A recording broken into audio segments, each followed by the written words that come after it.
প্রধান উপদেষ্টাকে জুলাই পরবর্তী অসম্পূর্ণ কাজ ও সংস্কার করেই অবসরের আহ্বান জানিয়েছেন হেফাজত নেতারা। এছাড়া শাপলা গণহত্যার বিচার আর নারী সংস্কার কমিশন বাতিলের দাবিও জানান তারা। দুপুরে রাজধানীর বায়তুল মোকাররমের দক্ষিণ গেটে বিক্ষোভ সমাবেশে এসব কথা বলেন নেতাকর্মীরা। জুমার নামাজ শেষে স্লোগানে মুখরিত বায়তুল মোকাররমের দক্ষিণ গেট। পূর্ব ঘোষিত কর্মসূচিতে একত্রিত হয় হেফাজতে ইসলামের নেতাকর্মীরা। বিক্ষোভ সমাবেশে নারী বিষয়ক সংস্কার কমিশন বাতিল আর শাপলা জুলাই সহ সকল গণহত্যার বিচারের দাবি জানান তারা।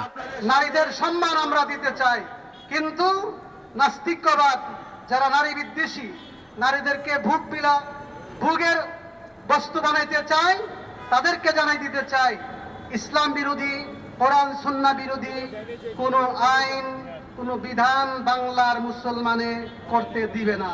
যারা শাপলা চত্বরে হত্যা করেছে, যারা 2021 সালে হত্যা করেছে, যারা জুলাই আগস্টে 2024 সালে হত্যা করেছে, তাদের সকল হত্যাকাণ্ডের বিচার নিশ্চিত করে আওয়ামী লীগকে নিষিদ্ধ করতে হবে।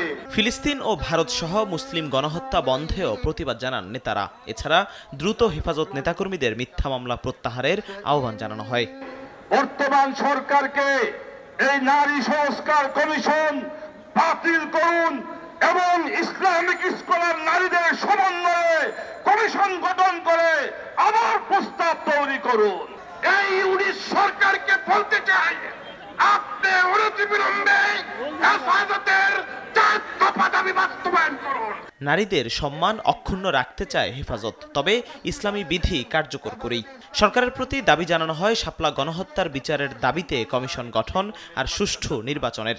সংবিধানে আল্লাহর উপর বিচার আস্থা এবং বিশ্বাস পুনর্বহাল করতে হবে। প্রফেসর ডক্টর ইউনূস সাহেব জাতির অভিভাবকত্বের দায়িত্ব গ্রহণ করেছেন।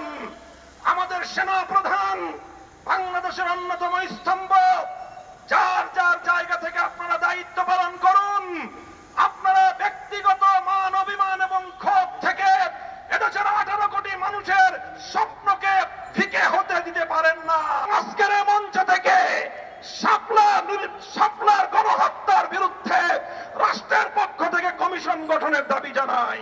সমাবেশ শেষে দলীয় পতাকা হাতে বের হয় মিছিল। স্লোগানে বাইতুল মোকাররম থেকে পল্টন মোড় হয়ে সমাপ্তি হয় কর্মসূচির। জিহাদুল ইসলাম, নাগরিক, ঢাকা। ওয়ালটন আবারও মিলিনিয়ার অফারে ওয়ালটন ফ্রিজ কিনে আপনিও হয়ে যেতে পারেন মিলিয়নিয়ার।